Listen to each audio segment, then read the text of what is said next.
What's going on, America? I'm the right-winged angel out of Iraq, and in this video, we got to talk about Marine hero Daniel Penny. You know Daniel Penny, the one who stopped a violent homeless man from threatening people on a subway train, threatening to kill passengers on a subway train. Yeah, that Daniel Penny. He has finally spoken out after being arrested and charged for the death of Jordan Neely. Let's check this out. Well, I live in the East Village in Manhattan, so I take the subway multiple times a day. In this instance, I was coming from school. I got out of class around 2:15, and I took I was at J Street Metro Tech, took the Uptown F train. At 2nd Avenue, a man came on, stumbled on. He appeared to be on drugs. The doors closed, and he ripped his jacket off and threw it at the people sitting down to my left. I was listening to music at the time, and he was yelling, so I took my headphones out to hear what he was yelling. And the three main threats that he repeated over and over was, "I'm gonna kill you, I'm prepared to go to jail for life, and I'm willing to die."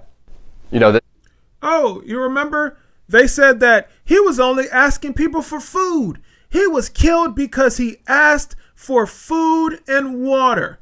That is a complete lie, and we know it. We all knew that it was a lie. We knew that this man was actually violent and threatening people because the actual witnesses that were on the train said he was, not the woke activists that weren't even there. This was a scary situation, and Mr. Neely came on. He was threatening. I'm 6'2", and he was taller than me, so it was. And there's a common misconception that Marines don't get scared. We're actually taught one of our core values is courage, and courage is not the absence of fear, but how you handle fear. And, I was scared for myself, but I looked around, I saw women and children. He was yelling in their faces, saying these threats. I couldn't just sit still. Some people say that I was holding on to Mr. Neely for 15 minutes. This is not true. I mean, between stops is only a couple minutes. So the whole interaction lasted less than 5 minutes. That is the biggest lie that I've been told. That is the biggest lie that has been told about this situation, was that Daniel Penny held on to Jordan Neely for 15 minutes, had him in a chokehold for 15 minutes. And whenever I debated a liberal about that, I said that there was no way he can have him in a chokehold for 15 minutes. It wouldn't make sense, because if you've seen wrestling matches or MMA matches, you see when someone puts someone in a chokehold, they go out like that. Okay? There's no way that Jordan Neely could be held in a chokehold for 15 minutes, squirming around, moving around the whole time, and then he just all of a sudden, the last minute was too much and he died. No, Daniel Penny told everyone the truth. And I knew this for a fact. And I knew this was the case because holding somebody in a chokehold for 15 minutes didn't make sense. But they had to have that narrative out there to make the situation sound much worse, to make it sound like Daniel Penny was trying to kill Jordan Neely. And I knew, and anybody with common sense knew, that that wasn't the case, and that this man was a threat to the passengers on that train. And Daniel Penny did what he had to do to protect people. Some people say I was trying to choke him to death, which is also not true. I was trying to restrain him. You can see in the video, there's a clear rise and fall of his chest, indicating that he's breathing. I'm trying to restrain him from him being able to carry out the threats. And then some people say that this was about race, which is absolutely ridiculous. I didn't see a black man threatening passengers. I saw a man threatening passengers, a lot of whom were people of color. The man who helped restrain Mr. Neely was a person of color. And that's something that I also pointed out.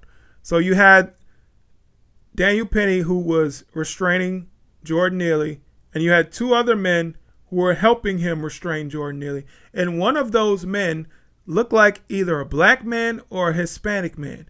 So people were saying that Daniel Penny was some kind of racist, white supremacist that just wanted to kill Jordan Neely because he was black. Well, what about the other man that was helping to restrain Jordan Neely? Was he also a racist white supremacist? Of course not. A few days after the incident, I read in the papers that a woman of color came out and called me a hero.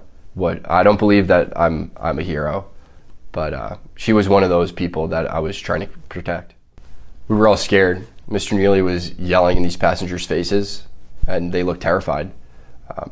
The reason why there was no video at the start of the altercation was because people were too afraid getting away from him, and the videos didn't start until they saw that situation was under control.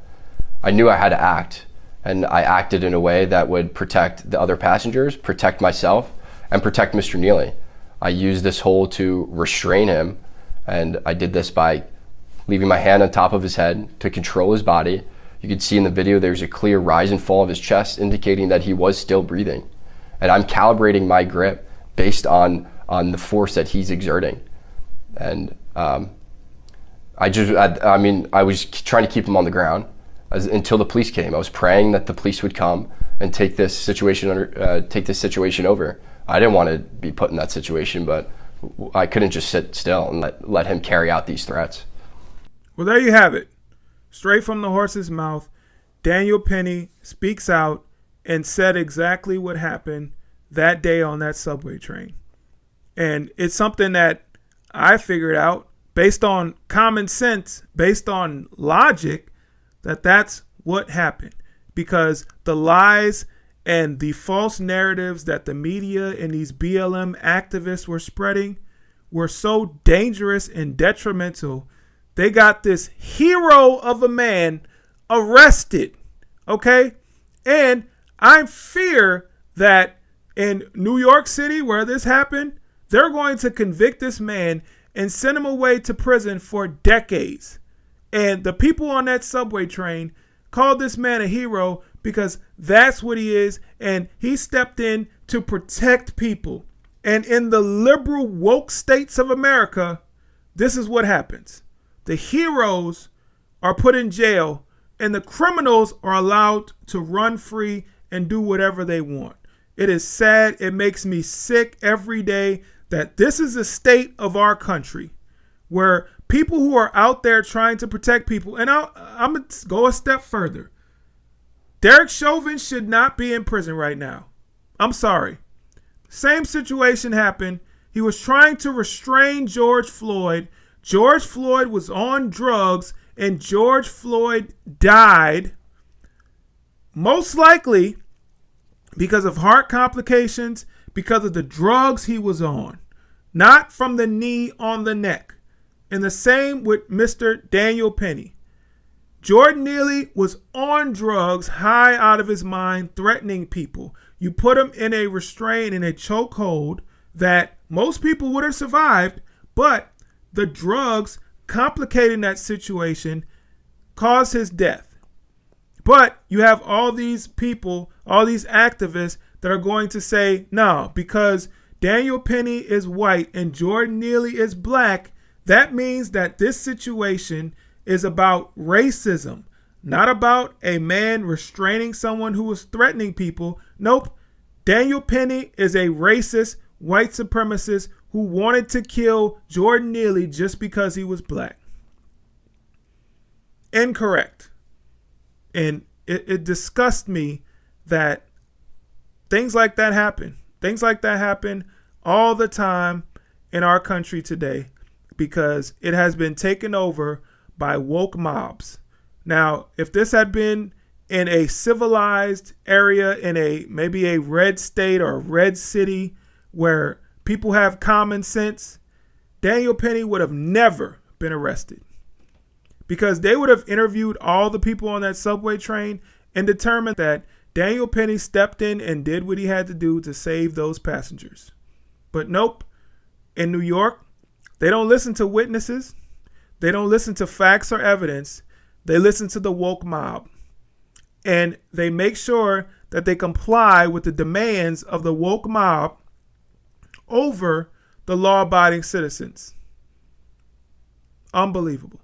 Thank you so much for watching this video. Please hit the like button, share, comment, subscribe, all that good stuff. All right, I'll catch you guys in the next video. I'm out. Peace.